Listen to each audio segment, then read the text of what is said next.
જ્ઞાનજ્યોત ચેનલમાં આપ સૌનું હાર્દિક સ્વાગત છે. આપ સૌની સહિયારી ચેનલ. આજે આપણે તલાટીની જે એક્ઝામ લેવાયેલી છે એનું ગણિતનું સોલ્યુશન જે છે આજે આપણે કરવાના છે. તો એનો જે ગણિતનું સોલ્યુશનનો પહેલો દાખલો જે છે એ અહીંયા બોર્ડ ઉપર મેં લખેલો છે. જો કોઈ સમઘનની દરેક બાજુની લંબાઈમાં 50 જેટલો વધારો કરવામાં આવે તો તે સમઘનના ઘનફળમાં કેટલા ટકાનો વધારો થાય? કેટલા ટકાનો વધારો થાય? બરાબર છે. માનો કે એક સમઘન છે, આ એક સમઘન છે અને આ એક બીજું સમઘન છે.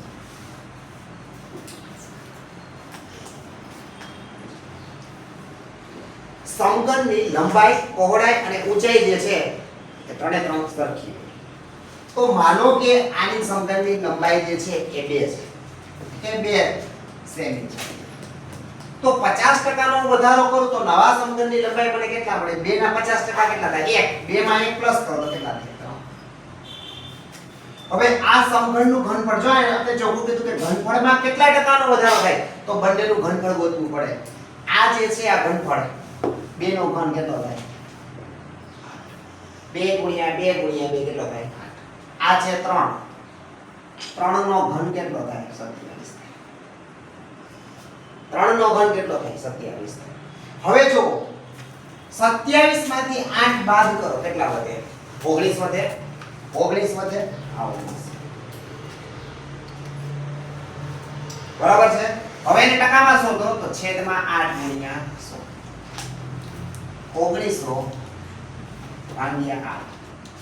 બરાબર છે. હવે 1900 ભાગ્યા તમે 8 કરો ને એટલે તમારો જવાબ આવશે 237.5.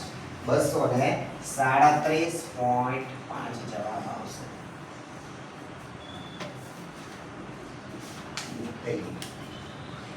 237.5 આવે. બરાબર છે. એ પછીનો દાખલો છે. એક બાળકનો પરિચય આપતા કહ્યું તે મારા પિતાની એકમાત્ર પુત્રીનો પુત્ર છે. જ્યારે પણ આવા જે છે એ દાખલા પૂછાય છે બરાબર છે ત્યારે માત્ર આ રીઝનિંગ નો સમજો. આ રીઝનિંગ છે આમાં બરાબર છે. તો માત્ર તમારી ગાણિતિક શક્તિ અથવા તમે કેટલું વિચારી શકો તો આપણે આપણા ઉપર જ લઈ જવાનું. સૌપ્રથમ જો આવા રીઝનિંગ ના સમ્સ પૂછાય ત્યારે આપણે આપણા ઉપર લઈ જવાનું કે એક બાળકનો પરિચય આપતા કહ્યું, મેં જ પરિચય આપતા કહ્યું બરાબર છે. મેં પરિચય આપતા કહ્યું કે તે મારા પિતાની પુત્રી બરાબર છે. મારા પિતાની પુત્રીનો પુત્ર મને શું કહેશે? મામા. લ્યો વાત પતી ગઈ. મામા. મારા પિતાજી ની પુત્રી એટલે મારી બેનનો પુત્ર મને શું બોલાવશે? મામા. એક વર્તુળની ત્રિજ્યા 14 સેમી હોય તો તેનો પરિઘ કેટલો થશે? વર્તુળના પરિઘનું તમને સૂત્ર આવડતું હોવું જોઈએ. આ વર્તુળ છે બરાબર. આ જો આ 14 છે. આખો વ્યાસ અહીંથી અહીંયા સુધીનો હોય ને તો એને વ્યાસ કહેવાય. અડધી છે એને ત્રિજ્યા કહેવાય બરાબર છે. તો વર્તુળના પરિઘનું સૂત્ર વર્તુળનો પરિઘ બરાબર 2 પાઈ r બરાબર. 2 પાઈ બરાબર જો આપણે કીધું છે કે 22 સપ્તમાંશ લેવું. પાઈ બરાબર 22 સપ્તમાંશ લેવું. 22 સપ્તમાંશ ને r એટલે ત્રિજ્યા 14 બરાબર છે. 7 દુ 14 22 દુ 44 44 દુ 88. જોઈ લો આ કાંઈ દાખલા છે. આ તલાટીનું પેપર છે બરાબર છે. પણ આ દાખલામાં કાંઈ છે બરાબર છે. હવે જો એક કાટકોણ ત્રિકોણના કર્ણની લંબાઈ 60 સેમી અને તેની બાજુની લંબાઈ 10 સેમી હોય તો તેનું ક્ષેત્રફળ કેટલું? કાટકોણ ત્રિકોણ તમને ખબર પડે છે કે કાટકોણ ત્રિકોણ જે છે આને કહેવાય. આ A, આ B અને C. આ તમને 26 આપ્યો, આ તમને 10 આપ્યો. તો કાટકોણ ત્રિકોણના ક્ષેત્રફળનું સૂત્ર શું? 1/2 પાયો ગુણ્યા વેધ. 1/2 પાયો ગુણ્યા વેધ. આ 1/2 પાયો કેટલો છે? 10. વેધ કેટલો છે? 26. 2 પંચા 26 પંચા કેટલા થાય? 130. 130 જવાબ આવે. કેમ 130 આવે? 130. જો 0.00216 નું ઘનમૂળ કેટલું થાય? ઘન એટલે તગડો યાદ રખાય ને વર્ગ એટલે બગડો યાદ રખાય. બરાબર છે? 2 4 ને 6 બરાબર છે. અહીંયા 6 આંકડા પછી પોઈન્ટ છે. 1 2 3 4 5 અને 6. તો કેટલા આંકડા પછી પોઈન્ટ આવે સીધી જ ખબર પડી જાય. બરાબર છે? કેટલા આંકડા પછી પોઈન્ટ આવે તમારો? 1 2 3 4 5 અને 6. આ 0.06 આવે. 0.06 આવે. માત્ર જે છે એ બુદ્ધિનો જ પ્રયોગ છે. બરાબર છે કે ક્યાં હું કરું? હવે આ તમે રીત કરવા જાવ ને બરાબર છે તો આ 0.00216 0.216 છેદમાં 1 2 3 4 5 ને 6 1 2 3 4 5 અને 6. હવે ત્યાં પોઈન્ટ કાઢી નાખો. આ 216 અહીંથી નીકળી ગયા. બરાબર છે? હવે આ બંનેનું ઘનમૂળ લ્યો. 216 નું 6 થાય. હવે આનું તમે ઘનમૂળ લ્યો. 1 2 ને 3 1 2 ને 3 તો કેટલા આંકડા પછી પોઈન્ટ આવે? તો કે 0.006. આ કેટલી વાર લાગે વિચારવા? આ તમને ખબર પડતી હોય તો થાય. બરોબર છે? નહીંતર થાય નહીં. અહીંયા 256 ની 0.16 ઘાત છે. અહીંયા 256 ની 0.09. તો ગમે ત્યારે જે છે તમને વચ્ચે ગુણાકારની નિશાની હોય, આ પાયો સરખો હોય, અહીંયા ઘાત તમને આપેલી હોય ત્યારે હંમેશા માટે સરવાળો 0.16 + 0.09 બરાબર છે? તો 256 ની 0.16 + 0.09 કરીએ પ્લસ કરીએ એટલે એની ઘાત થાય 0.25.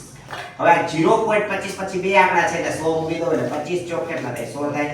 આ 256 ની 1/4 ઘાત થાય. બરાબર? હવે 256 ના એવા ભાગ પાડો બરાબર છે કે એનો ગુણાકાર 256 થાય. તો જો 16 16 256 થાય કે ના થાય? 16 16 256 બરાબર છે? તો 16 ના પાછા ભાગ પાડો 4 × 4 ને આના ભાગ પાડો 4 × 4. તો કેટલી વખત ચોગડો આવ્યો? 4 વખત ચોગડો આવ્યો. 4 વખત ચોગડો આવ્યો. આ 4 વખત ચોગડો છેદમાં 4. આ 4 4 ઉડી ગયા એટલે 4 ની 1 ઘાત એટલે કેટલા થાય? 4 4 આવે. કેટલા આવે? 4. તો આમાં 1 પણ છે નહીં એટલે અહીંયા આવશે 1 પણ નહીં. બરાબર છે? ચલો તમામ બે અંકની બેકી સંખ્યાનો મધ્યક શોધો. તમામ બે અંકની બેકી સંખ્યાનો મધ્યક શોધો. તો બે અંકની સંખ્યા પહેલા તો શરૂઆત ક્યાંથી થાય બે અંકની? તો કે 10 પછી 12 પછી dash dash dash dash dash કરીને છેલ્લે કેટલા આવે? કેટલા આવે છેલ્લે? બે તમામ બે અંકની બેકી સંખ્યા કીધી જો એટલે પછી 99 ના કેટલા આવે? 98 આવે. કાઈ નહીં કરવાનું. 98 + 10 કરો અને ભાગ્યા 2 કરો. 98 ને 10 કેટલા થાય? 98 10 108 ભાગ્યા 2 કરો. 2 5 10 અને 2 જો 8 54 જવાબ આવે. કેટલો આવે? P Q R ભાગીદાર છે 3. હવે P ને જે છે 25000 નું રોકાણ, Q નું 30000 નું અને R નું 35000 નું છે. હવે ત્રણેયનો કુલ નફો જે છે 18720 નો નફો છે. તો P ની કિંમત કેટલી હોય? બરાબર છે? હવે જો આ 3 મીંડા તો ઉડી જ જાય એમ 3 મીંડા. આમાં કેટલા આવે? 25 25 25 5 6 30 5 7 35. આ 5 આ 5 ને આ 5 નીકળી ગયા. બરાબર છે? હવે જે છે આમાં કેટલા આવે? તો 5x આવે. આ 5x, આ 6x, આ 7x. કેટલા થાય? 6 ને 5 11 18x બરાબર 18720. અહીંથી 18 ભાગાકારમાં જાય 18 1 18 ચોક ને મોટ એટલે 1040 થાય. કેટલા થાય? હવે આની કિંમત કેટલી છે? તો કે 5x. x ની કિંમત આપણે મળી ગઈ અહીંયા. તો 1040 માં ગુણ્યા 5. 0 5 ચોક 20 2 અને 5 1 5 5200 જવાબ આવે. તો ક્યાં છે આપણો 5200? એક પણ નહીં જવાબ આવે. એક પણ નહીં જવાબ આવે. જો મધ્યસ્થ શોધો. મધ્યસ્થનો દાખલો 2 સેકન્ડનું કામ છે. કેટલું? માત્ર ને માત્ર 2 સેકન્ડ. બરાબર છે? જો તમને મેથડ આવડે તો મધ્યસ્થ એટલે શું થાય પેલા એ જો. મધ્યસ્થ એટલે શું થાય? મધ્યનું, વચ્ચેનું. માનો કે 7 વિદ્યાર્થી છો. બરાબર છે? તો બે બાજુ 3 3 જે છે એ વચ્ચે જે ઉભેલો છે ને આ બાજુ 3 અને આ બાજુ 3. બરાબર છે? તો હું જે છે ને એ બંને બાજુથી મારું સ્થાન કેટલા ગણાય? 1 2 3 અને 4. 1 2 3 અને 4 તો મધ્યસ્થમાં ઉભેલો ગણાય. બરાબર છે? તો આમાં જોવો તમને 5 9 10 6 9 8 અને 12 પેલા ગોઠવી લેને ચડતા ક્રમમાં 5 6 9 9 5 6 9 9 બરોબર છે કેટલા આવશે 5 6 9 9 પછી 8 પછી કેટલા આવશે 10 અને પછી કેટલા આવશે 12 લ્યો વાત કરી મધ્યસ્થ આ મધ્યસ્થ ને આ બાજુ આ કેટલા છે 9 જવાબ છે કઈ દાખલામાં બહુલક શોધો આ પછીનો દાખલો છે બહુલક શોધો 7 8 9 10 11 12 13 કાઈ નહીં કરવાનો સૌથી મોટો આંકડો કયો છે આ 170 છે 12 જવાબ આવે લ્યો આ બહુલક ચલો જો કોઈ વ્યક્તિ પશ્ચિમ દિશા તરફ ચાલવાનું શરૂ કરે અને પછી પોતાની જમણી તરફ વળે માનો કે અહીંયા જે છે આ ઉત્તર છે આ દક્ષિણ છે આ પૂર્વ છે આ પશ્ચિમ છે બરાબર છે હવે અહીંથી જે છે હું કોઈ એક વ્યક્તિ પશ્ચિમ દિશા તરફ વળે છે એટલે હું અહીંથી જાઉં છું આ પશ્ચિમ દિશા તરફ પછી અહીંથી જે છે હું આ મારું છું તમારી જમણી તરફ કઈ જશે આ તાસન જમણી તરફ એટલે હું આ બાજુ વળીશ કઈ બાજુ વળીશ જો આ જમણી તરફ હું આમ જાઉં છું મારી જમણી સાઈડ આ થાય એટલે હું આમ વળીશ બરાબર છે તો હું આ તરફ જઈશ આ કાટખૂણો થઈ ગયો કાટખૂણો બરાબર આપણે એમ જ કીધું છે જો કાટખૂણે વળી જાય છે જમણી તરફ કાટખૂણે વળે છે એટલે આ કઈ દિશા થાય ઉત્તર થાય બરાબર છે તો ઉત્તર જવાબ તમારો આવે ચલો અહીંયા આપણે જોઈએ સાંકેતિક ભાષામાં WALK જેને આપણે VBKL કહેવાય તો PAWN ને સાંકેતિક ભાષામાં શું કહેવાય હવે અહીંયા તમે જોવો આ W ને V કહેવામાં આવેલો છે તો W ની આગળ V આવે VWXYZ VW આગળનો અક્ષર છે તો P ની આગળનો અક્ષર શું આવે O આવે હવે A ની પાછળનો અક્ષર લીધો A ની પાછળ શું આવે B આવે તો A ની પાછળ શું આવે B આવે બરાબર છે JKL આનો આગળનો અક્ષર લીધો L નો આગળનો અક્ષર KL તો W નો આગળનો અક્ષર શું આવે V આવે હવે કે JKL K ની પાછળનો અક્ષર JKL એના પાછળનો અક્ષર તો N ની પાછળનો અક્ષર શું આવે બરાબર છે OBO આ O નાના આવે O આના આવે આ OZ આના એક પણ ચલો શ્રેણી જેવો છે શ્રેણી જેવો દાખલો છે 343 નું ઘનમૂળ કેટલું થાય તો કે 7 27 49 હતા 343 તો 1331 નું તમારે ઘનમૂળ કેટલું થાય બરોબર છે સતત તો વધી ના કેટલા આવે 11 121 ગુણ્યા 11 કરો એટલે તમારો જવાબ આવશે 11 દૂધ અને પાણી 5:9 ના પ્રમાણમાં છે અને આ મિશ્રણમાં 5 લિટર પાણી ઉમેરવામાં આવે તો દૂધ અને પાણીનો ગુણોત્તર 5:11 થાય નવો ગુણોત્તર તો શરૂઆતમાં આ મિશ્રણમાં કેટલું પાણી હશે બરોબર છે હવે આ તમને ગુણોત્તરનો જ્યારે પણ દાખલો આપે ને ત્યારે 5x ના છેદમાં 9x અને આવી રીતના લખાય હવે કેમાં છે તો 5 લિટર પાણી ઉમેરવાનું પાણીમાં જ પાણી ઉમેરવાનું ખાસ ધ્યાન રાખજો આ દૂધ છે ને આ પાણી છે આમાં 5 લિટર ઉમેરવું તો નવો રેશિયો આપણને કેટલો મળે 5:11 મળે તો નવો રેશિયો આપણને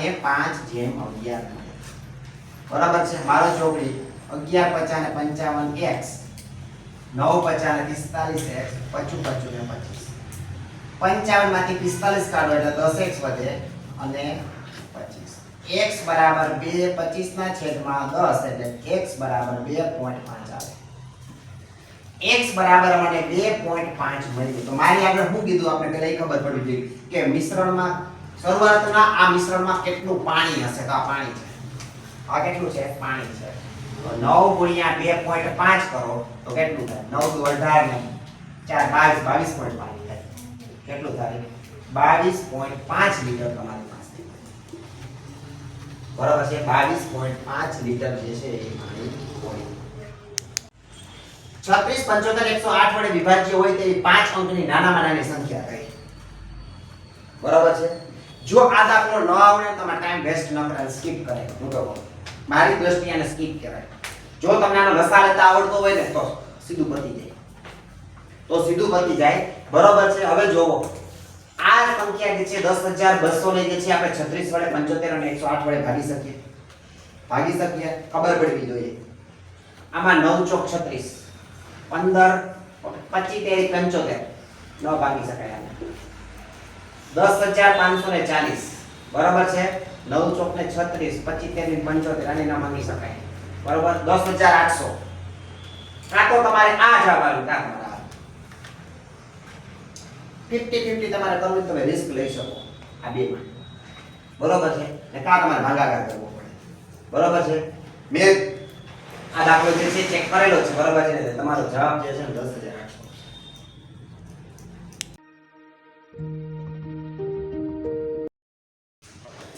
તલાટીની જે એક્ઝામ આપણે લેવાયેલી છે એમાં ગણિતનો એક દાખલો છે બરાબર છે. એની ચર્ચા આપણે કરવાના છીએ.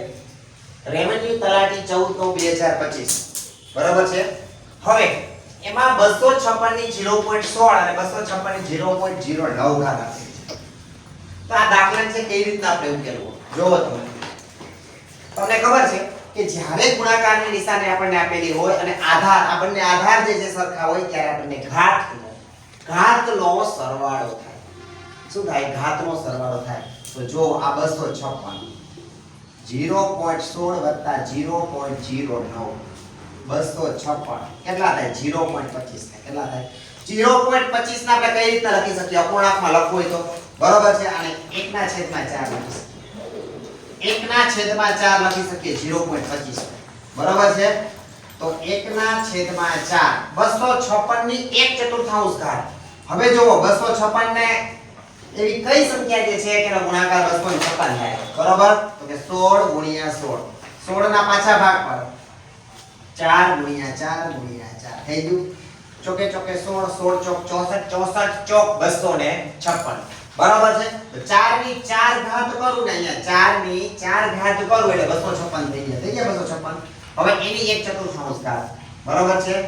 એની 1/4 ઘાત એટલે 4 ને 4 ઉડી ગયા એટલે 4 ની 1 ઘાત એટલે કેટલા આવે? 4 જવાબ આવે. જો આ ના આવે આ એ ના આવે આ એ ના આવે.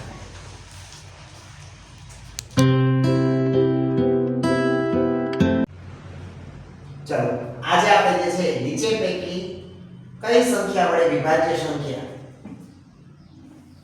75 48 53 પૂર્ણ વિભાજ્ય છે બરાબર છે. તો એની આપણે ચર્ચા કરવાના છીએ બરાબર છે. 7,54,853 કઈ સંખ્યા વડે પૂર્ણ વિભાજ્ય છે બરાબર છે. તો પહેલા ચેક કરી લઈએ આપણે 7 ને ઓપ્શન ઉપરથી આપણે ચેક કરીએ બરાબર છે. 7 * 7 7 49 7 42 બરાબર છે. 42 7 18 7 55 7 23. તો 7 વડે આ વિભાજ્ય નથી. આ 7 વડે વિભાજ્ય નથી. 7 વડે વિભાજ્ય ન હોય તો 21 વડે વિભાજ્ય ના થાય. હવે બે ઓપ્શન છે 97 અને એક પણ નહીં બરાબર છે. તો આમાં જે છે એ આપણે આને 1793 વડે નિશેષ ભાગી શકીએ. 1793 વડે નિશેષ ભાગી શકીએ. એના પછીનો દાખલો છે ત્રિકોણ ABC માં ખૂણો A 35 છે. ખૂણો A 35 ખૂણો C 55 હોય તો ખૂણો B શોધો. તો તમને ખબર પડે બરાબર છે કે ત્રિકોણ જે છે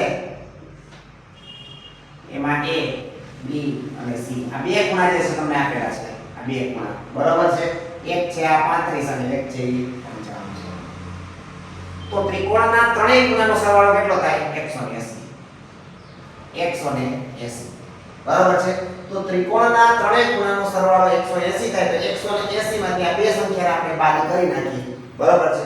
તો તમારો જવાબ જે છે એ કેટલો આવે જોઈએ આપણે. 5 ને 5 10 30 9 ને 10 ને 10 ને 3 આ 0 ના 5 છે બરાબર છે. તમારો જવાબ જે છે 50 આવે. તમારો જવાબ 50 આવે બરાબર છે. ત્રણ મિત્રોની હાલની ઉંમરનો સરવાળો 102 છે. ત્રણ મિત્રોની હાલની ઉંમરનો સરવાળો 102 છે. તો આજથી 7 વર્ષ પહેલા તેની ઉંમરનો સરવાળો કેટલો હશે? વિચાર કરો. અમે અહીંયા ત્રણ વ્યક્તિ છીએ. ત્રણ વ્યક્તિ જે છે એનો સરવાળો 102 વર્ષ છે. તો 7 વર્ષ પહેલા મારી એકની ઉંમર જે છે 7 વર્ષ ઘટશે નહીં પણ ત્રણેયનો 7 વર્ષ ઘટશે એટલે 7 તેરી 21 વર્ષ ઘટે. જો ઘણા વિદ્યાર્થી જે છે ઉતાવળમાં 7 વર્ષ જ ખાલી ઘટાડે પણ 7 વર્ષ ન ઘટે.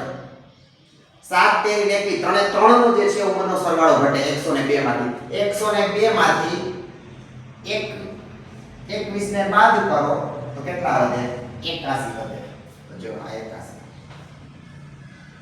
બરાબર. એના પછીનો આનંદ પાસે સરખી સંખ્યામાં 1 રૂપિયો 2 રૂપિયા અને 5 રૂપિયાના સિક્કા છે. 1 રૂપિયો 2 રૂપિયા અને 5 રૂપિયાના સિક્કા છે. જો તે સિક્કાની કુલ કિંમત 320 રૂપિયા હોય થતી હોય તો તેમની પાસે કુલ કેટલા સિક્કા હશે? જો સિક્કાની સંખ્યા ત્રણેય જે છે ને આપણે બરાબર છે ત્રણે ત્રણ બોક્સ છે. આ બોક્સ કે તો બોક્સ જે તમે કહો એ બરાબર છે. ત્રણે ત્રણમાં સિક્કાની સંખ્યા સરખી થવી જોઈએ. માનો કે આમાં જે છે એક સંખ્યા છે, આમાં 2x છે અને આમાં 5x છે. બરાબર 320 રૂપિયા છે. 5 ને 2 હાથ ને 8 ને 8x છે. આ 320 અહીંથી 8 થી ઉડાડો તો કેટલા થાય? 40 થાય. કેટલા થાય? 40. બરાબર છે. તો તમે વિચાર કરો આપણી આગળ બોક્સ કેટલા છે? આ એક બોક્સ, આ બે બોક્સ અને આ ત્રણ બોક્સ. સિક્કા બધામાં જે છે આપણે સરખા થવા જોઈએ. તો જ હવે એક બોક્સમાં 40 સિક્કા હોય તો ત્રણ બોક્સમાં કેટલા હોય? 120 હોય કે ના હોય? બરાબર છે. આ 120. બરાબર. ચલો અહીંયા આપણે જોઈએ આ 3.2 ટકાની નિશાની કાઢવા માટે આપણે 100 મૂકીએ. પોઈન્ટ પછી 1 આપણે એટલે 1000 ગુણ્યા 500 ગુણ્યા 2.4 એટલે છેદમાં 1000. જ્યાં જ્યાં ટકાની નિશાની છે આપણે 100 મૂકશું બરાબર. અને પોઈન્ટ પછી એક આંકડો બરાબર. અહીંયા x મૂકીએ 288 લ્યો થઈ ગયું બરાબર છે. x બરાબર છેદમાં 288 ગુણ્યા 1000 ગુણ્યા 1000 છેદમાં 32 ગુણ્યા 500 ગુણ્યા 24 લ્યો બરાબર છે. જો અહીંયા આ બે મિનિટ આવડી ગયા. 5 દુને 10 બરાબર છે. હવે જો 4 અઠાને 32 4 અઠાને 32 4 સતા 28 4 દુ 8 4 દુને 8 8 નવાને 72 8 તેરી 24 3 તેરી 9 2 ચોક 8 25 ચોક ને 100 એક બીજું 25 તેરી 75 750 જવાબ આવે. કેમ ગયો 750? આવી 750 છે. આ જે 17 નો વર્ગ 289 441 નું વર્ગમૂળ કેટલું થાય? 21 પ્લસ 6 નો ઘન કેટલો થાય? 66 36 36 216 ઓછા 8 નો વર્ગ 64 પ્લસ 38 બરાબર છે. હવે આનો સરવાળો બાદબાકી કરો બરાબર છે. તો 9 ને 10 0 ને 8 ને 1 9 9 ને 2 11 2 ને 3 216 એમાં પ્લસ કરો 216 એમાં પ્લસ કરો તો તમને 2 5 બરાબર. તમને 2 5 અને 16 ને 10 26 એટલે કેટલા થશે? 524 બરાબર છે. 524 પ્લસ આમાં 38 કરો અથવા તો 64 ને તમે માઈનસ કરો અથવા તો 64 ને માઈનસ કરો અથવા તો પ્લસ 38 કરો. કાંઈ ફેર ન પડે. ભાગનું સબાક્યો કે ભાગનું બાસ્ક્યો બરાબર છે. કાંઈ ફેર પડતો નથી. 526 માંથી તમે 64 કાઢો તો કેટલા વધે? 6 માંથી 4 જાય તો 2 અને 52 માંથી 6 કાઢો એટલે કેટલા વધે? 46 વધે. પ્લસ 38 કરો તો 8 ને 2 10 6 3 9 ને 10 50 500 જવાબ આવે બરાબર છે. તો 500 જવાબ આમાંથી એક પણ નહીં આવશે. શું આવશે? એક પણ નહીં. જો આ વિડિયો ગમે તો લાઈક કરો, શેર કરો અને સબસ્ક્રાઇબ કરો.